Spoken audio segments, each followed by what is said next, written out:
Welcome everyone to another episode of Slasher Scotty. I am your host Scotty McCoy, and boy do I have a surprise for you.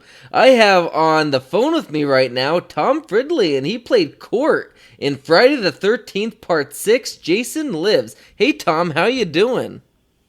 I'm doing great, Scotty. How you doing, man? I'm doing great. I'm so glad to have you on here. We said we were talking, for about a good 10 minutes before we record it, and we talked about how I set up the interview about a month ago or so. We finally got to make this happen.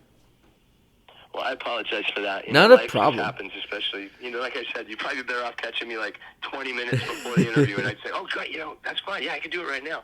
You know what I mean? Right. Not a There's problem. way too much time for stuff to happen. Yes, exactly. And we were talking. You actually forwarded the message to me about. I'll read this to the listening audience. But from Tommy McLoughlin, the director of Friday the 13th Part 6, I actually reached out to him for him to put in a word from me to you, so you can know that hey, I'm on the up and up. And this is the message that Tom McLoughlin sent to you. It says, "Hey, dude, there's this interviewer, podcast guy, Slasher Scotty McCoy, who I was interviewed by. He said he was trying to reach you, but wanted me to assure you that he is a good guy." And the rest is history. So He assured me. It's not as big. The thing is, to be honest with you, Scotty, it's not so much as, I've had a couple of interviews that were just ridiculous. That just I didn't know what their motivation was, but just in this last week, there's probably been 5 or 6 people have called. It's like a lot of them line up one after another, and you're like, if you're sitting in my position and I'm like just going on with my life, it's like I lose track of which one's which and which one's whom. And then some of them only want to do video, and then some of them get pretty demanding. They expect a lot of they'll have you doing all kinds of stuff and jumping through hoops for them. Absolutely. And then want you to do all kinds of other promo stuff for them, and you can see they're really kind of like using you to get whatever they can get out of it. Right. It's not as good of a feeling, Right, and I've been doing this, since 2016 or so, and I interviewed, I think you're maybe my 111th, 112th interview I've had, since 2016, wow. And, I've been recently doing video interviews, but every interview before that was phone, and my audio equipment when I first started was very shitty, so you can actually listen to my interviews in the past, and you could tell the audio was bad compared to what I have now. I've obviously upgraded since I've been doing these, and I'm if you want to do video, fine. If you want to do phone, fine. I want whatever my guest is most comfortable with. What I'm thinking is this: is if you want to do another one later on down the line or whatever, I'll do a video because now what I do on my own time is I work on I have vintage motorcycles I do, and I have a shop right out my room. I walk right out into my shop, which is a Quonset hut, which is to explain to a big people that know military people. They're the big rounded off buildings are like a big circular half egg shape that are long too. They look like airplane hangars, like airplane hangars kind of looking things. Nice. So I have one of those, and I do vintage boats and vintage bikes, so I can set up a camera in there. It might be interesting to kind of see because I got a lot of really cool stuff. That'd actually be really cool. Yeah, I would love that. So the first question I got for you is, how did you get your start into acting? How I got my start? Well, my first job I did was the pilot. I think it's the pilot of the second or third episode of Fantasy Island, which was 1978. Okay. I was 12 years old, 11 years old. Yeah, I think 11 or 12. And how it started was this. Oh gosh, that's what I'm trying to figure out. I fast forward to Los Angeles. We moved up there. My mom was in the industry, and her agent, his name is Martin Gage for the Gage Group. That's in L.A. Well, he was my godfather. So what happened was that I got into BMX bicycles. I got into racing BMX bicycles, and I wanted to buy a bike. So then I asked my mom, I said, so, because these bikes were like $600-700. She said, well, you know what, talk to Martin, and maybe, you can go out and read for some, see if you can read for something. I wasn't interested at all in this, and I was like, oh, okay. So I ended up going up to this interview, and the guy's name is Joel Thurm, a dear friend of mine, and he's the first casting agent that I'd gone and read to. So he says, so why do you want to be an actor? And I said, I don't want to be an actor, man. I want to buy a BMX bike, and I want to, I want to race bicycles. He's like, because he's used to kids coming in there being passionate about this industry. Right. So he said, I'll tell you what. He goes, well, let me have you read for me. I was so bad. I go, what do you mean read for you? Just, I'm here. It's like, did I get the job or not? And he got such a kick out of me. He goes, I'll tell you what, you got the job, but you're going to have to read with your sister as a sister part. So he tricked me into reading by saying that I had to read with my sister part. So then they bring the females in to read for my sister anyway. So I ended up doing that. It was my first job. Nice. And so it was basically, I went and like you do, it's in LA, you just get a ride to the interview I think my mom drove me to the interview to get your sides, which is the thing. Now it's changed, do everything on video. Nice. But the thing that's funny is, the funny part of this is the second job I did was called it was it was with Jason Robards and Marsha Mason. It was back in the thing. Oh gosh, what the heck was his name? Anyway, the same casting director. This is the wild thing. But the thing is by that time I was in a band and I wanted to buy a PA system. So like, see, he goes, Joel. I go to see Joel Thurman again. And he says, so Tom, you decided to be an actor. I said, no. I want to be a rock star.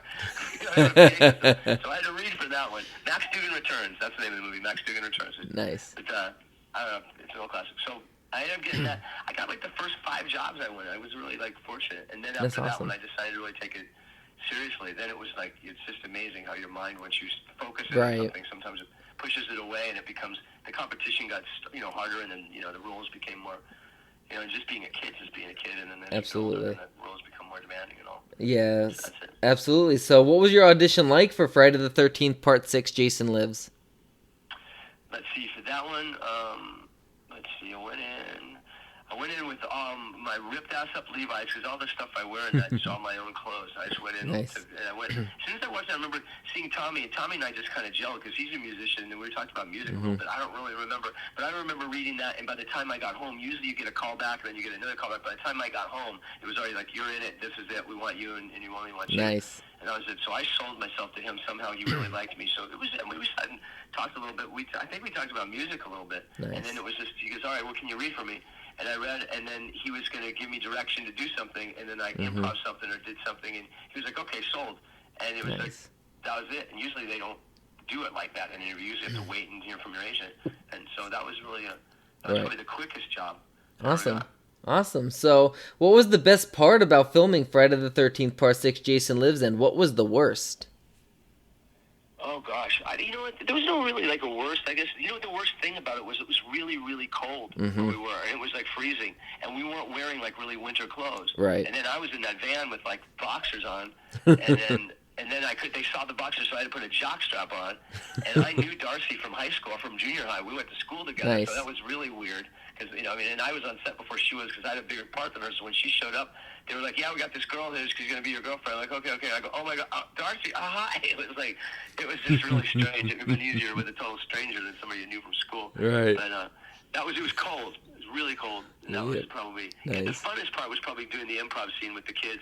Because Tommy was out he had about a minute left to film, and he put 2 cameras, put one down on the ground and one above, and he just walked away. Said, "Here," and he threw that rock to me. He said, "Just do whatever you want to do." I made the whole thing up, so it's fun. It's fun to like improv stuff because you don't have to worry about focusing on lines or listening. That's you just hilarious. go. So right. That was kind of. That's really fun, and it was funny because you're like teaching them about what was it, the Indians or something like that, about starting a fire. Totally. I had no idea where I was going to say. The minute I said it, I had no idea where I was going to go. It just kind of came out. I had no idea. That's hilarious. So, how was your death scene filmed and prepped? Well, that was potentially really dangerous. The thing about this film is that it was so violent. That my kill was so violent. I'll tell you why. That. This is the thing. First of all, they were going to have to rate. Back then, they were going to rate it X, which is only pornos were X. So they would have made no money, and they would have been just died if they would have done that. So the reason why it was so violent looking was this: it was a collapsible knife. We started the scene like CJ's overtopped me, but they collapsed the blade. They put like a piece of metal like inside my ear. Right. And it had a little tiny hole in it, so the blade tip would stick in there. Awesome. So they collapsed the blade. Right. That's what's going. So he starts. I start dead. Right? And then they go, action. He snaps the knife out. I come back to life, start steering, and he starts walking backwards. So when it went forward, you totally saw that knife go right into my head, and there was like no denying it. It all was one shot, and it looked really, really violent.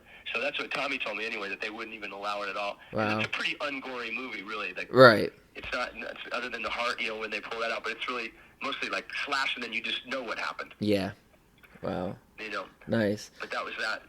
Darcy got beat up pretty good, and CJ was terrific because him being like I don't know if he's Green Beret or he's a Navy SEAL or something, but he's such a powerful guy. I mean, he can grab your body and just throw it and stop it. And with Darcy, I know that there was a lot of things where she could have been really hurt, but he was able to just pitch her around like a rag doll, and hold it and keep her from like actually hitting things. Absolutely, and I interviewed CJ, and he was such a sweet guy. Like it was funny because he's a great guy. Yeah, because he scheduled an interview with me, and then something happened that he had to go somewhere, or he had to go somewhere last minute, a day prior, and he was on his way home during the interview, and he still made the chance to do the interview while he was driving home because he didn't want to cancel. CJ's amazed every time I see him. He's still kind of like, probably not now. He has so many he does a convention almost every month. He's so busy doing this. He's made a whole career of it. Yeah. But he's kind of in shock. He goes, man, I'm not an actor. I'm not this. It's amazing, like, how much success, how many, like this, how much legs this movie's had. Absolutely. And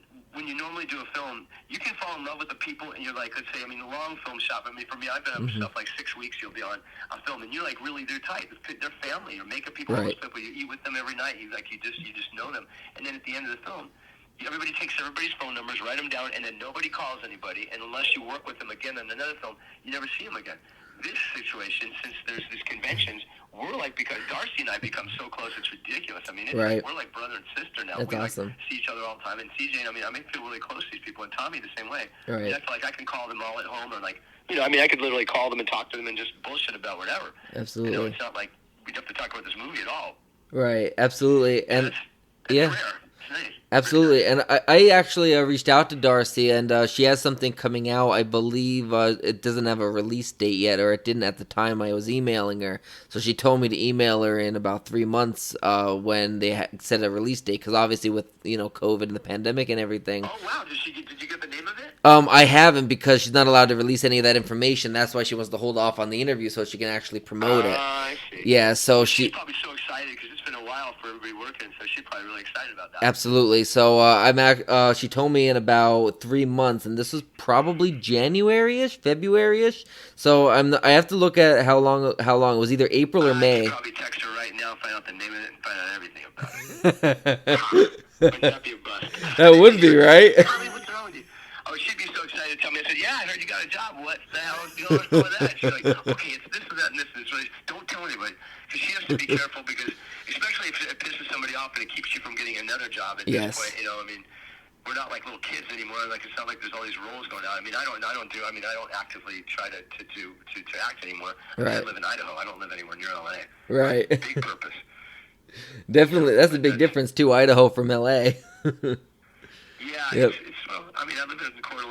It's beautiful. It's like a resort town. That's awesome. It's gorgeous. I run on a lake. It's so pretty here. It's so nice. It's getting really nice right now. It's just the next 4 months will be pristine. That's awesome, though. It really is. My aunt goes hunting to Idaho usually every year, which is pretty. So much deer. I don't know what they do. Deer or elk, but the deer. I mean, in my I think they do elk. If I could feed everybody every day, so many deer just walking in my backyard. That's awesome.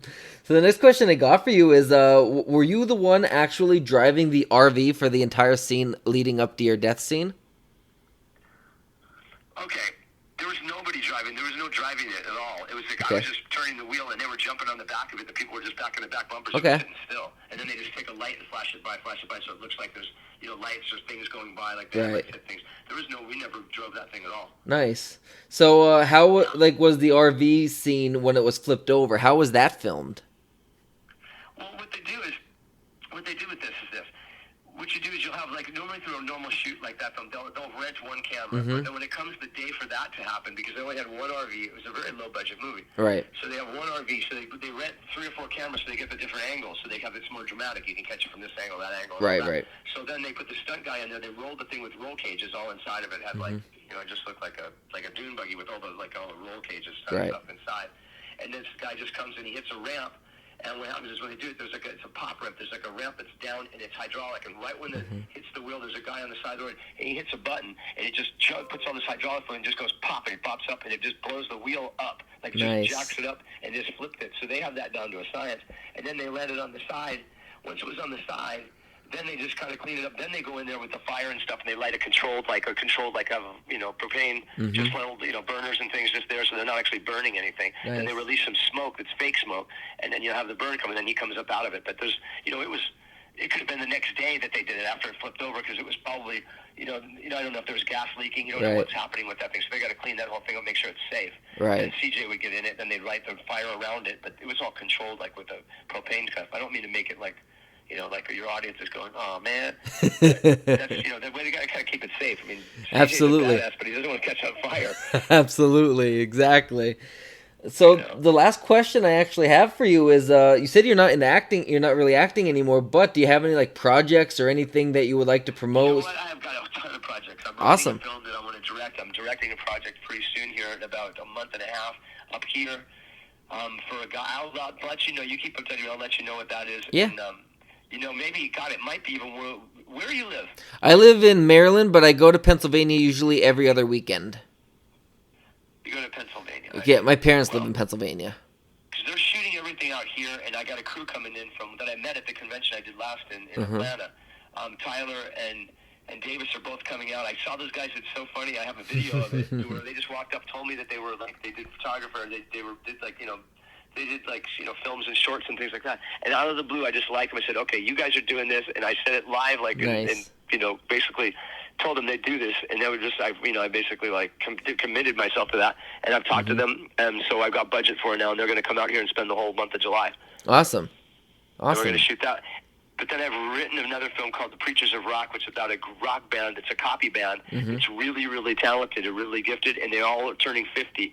And when they turn 50, they promised all their wives and their kids they get regular jobs. And the night that they're playing at their little club and they're all saying goodbye to everybody, this talent scout comes walking in and sees them and says, oh, my God, where have these guys been all my life? And he's going to make them into rock stars. And they get in a motorhome and they tour all the way from Boston all the way to Los Angeles and through the United States. They had a plan with their kids before they were, discovered right then that they were going to take the kids on this rock and roll memorabilia to show them how rock and roll started, how it really came from the blues down into jazz and all that stuff. So this guy rides with them, and he just, by the time they get to L.A., they Facebooked them, done all this stuff, and they've been on the radio and all this music of theirs, and they're a huge success. And then realistically, at the end of this film, in real time, the actors who will absolutely have to play their own instruments can tour with the album. Nice. And tour when the movie opens. That's awesome. That's really cool. So I'm not acting. I'm just not in LA, right. Having an agent and doing that whole thing. Awesome, yeah. You just write your own darn thing, Exactly. And that's what I do. I have a small indie film company as well, and we have our second full feature we just put out our casting call, and we're going to be filming starting in July, and we're all excited about that. So today was a very busy day. I had an interview with 3, then I had, of course, the interview with you tonight, and I was doing a lot of stuff for my company, Gravestone Films, and it's just been... How old are you? 31. I'll be 32 this year. Okay, so these guys are 24, 25, I think 26, 27, something like that. It's amazing. They showed me their short or whatever. Well, you know what? If you've got some stock that you can send to me, let me look at your stuff. Let me see what your what your stuff looks like. Yeah, absolutely. I don't pay attention to Facebook very much. If you send it to me personally, just send it to me or messenger it to me. Give me a link, and I'll look at it. Because I'm always looking for people that that are extraordinary, that stand out, and looking for different stuff. As far as that goes. I know you guys probably don't travel very far from where you're going, but.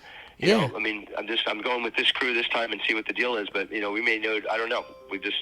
Yeah, absolutely. Absolutely. I can send you that after we're done this interview, because I know that I want to I would like to get your interview online tonight. Maybe not on YouTube per se, because it takes a while for all that to upload and everything, but I would at least like to get it online, the audio version. How many listeners do you have usually? It varies depending on, earlier in the week, it could be anywhere from, now the YouTube is not as much, but the online podcast and everything on Apple and all that, I usually have anywhere between, I'd say, 15 to 20,000 a day earlier in the weeks, and maybe between 20 and 30,000 a day within the weekends, when most people are. Oh, man, I had no idea. Yeah, I have a pretty good following. I'll give you an example. At the beginning of this, when you said, well, you know what, Tommy McLoughlin was going to make sure, that you were okay and all that stuff, and then you said, well, sometimes there's, you never know who you're going to get. Yep. I swear, I had one guy interview me, and I didn't even think about it. He did this whole thing, and I went to his thing to look at it, and he had 20 listeners.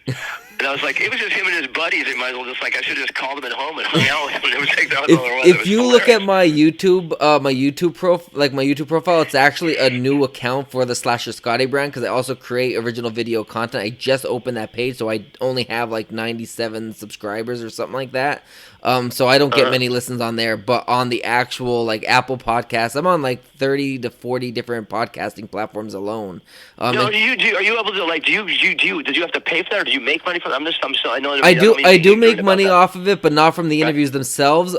Before every interview, a sponsored ad that I recorded promoting my platform. It's Anchor.fm.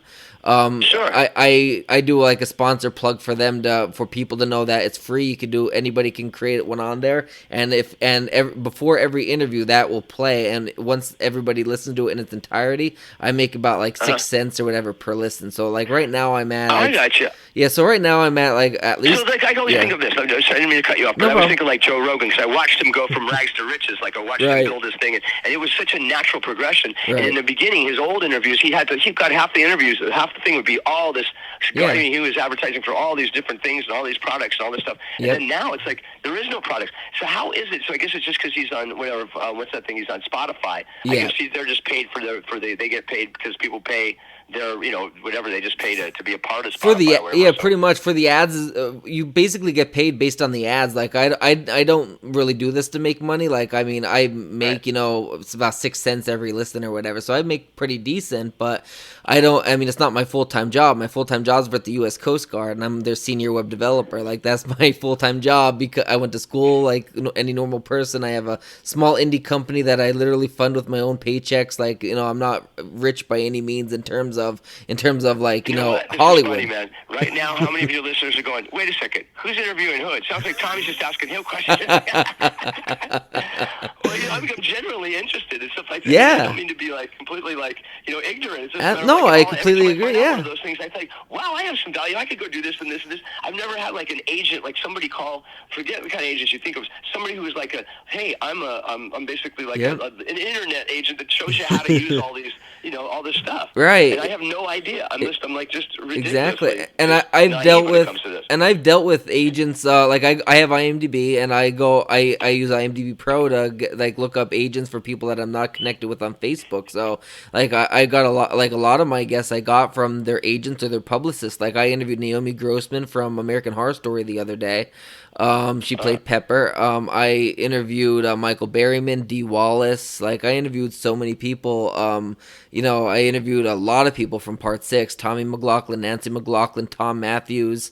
I interviewed who else? So did you interview Darcy, or she didn't go on you yet? She hasn't been on yet. I have to reach back out to her within the 3-month time span. But if you can, I'll do the same thing that Tommy did for me or whatever. I'll reach out to her and tell her that you're really worthwhile to do. You know what I mean? Thank you. Her and I are like we love each other. We're really close. There's no problem. Thank you so much. Yeah, and tell her you can give her my Facebook page. Tell her to send me a friend request if she's not already on my Facebook. She might even be on. I don't know. I went through her her agent, and her agent forwarded my email, and she personally emailed me from her account.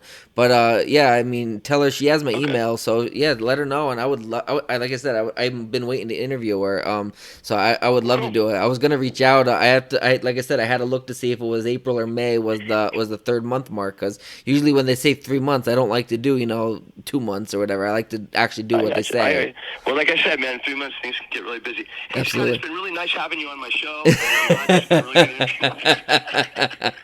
Well, this podcast has been like, who's doing what? We sound like we're waiting to interview somebody else. Absolutely. Well, I do thank you for coming on my show. I really do appreciate it. It was fun. It was a lot of fun, and I truly appreciate it. Absolutely. Thanks for answering those questions, and we'll talk again, and maybe we absolutely won't make everybody else listen to it. Absolutely, and let me know what Darcy says as well. Okay. All right. Thank you so much. You have a good rest of your night. Goodbye, audience. You're out there, man. Thank you for being a fan of this film. It's been my pleasure to service you acting wise. What can I say? Absolutely. Thank you so much, Tom. You have a great rest of your day, and please stay safe. All right. Good night, everybody. Yep. Good night. Bye.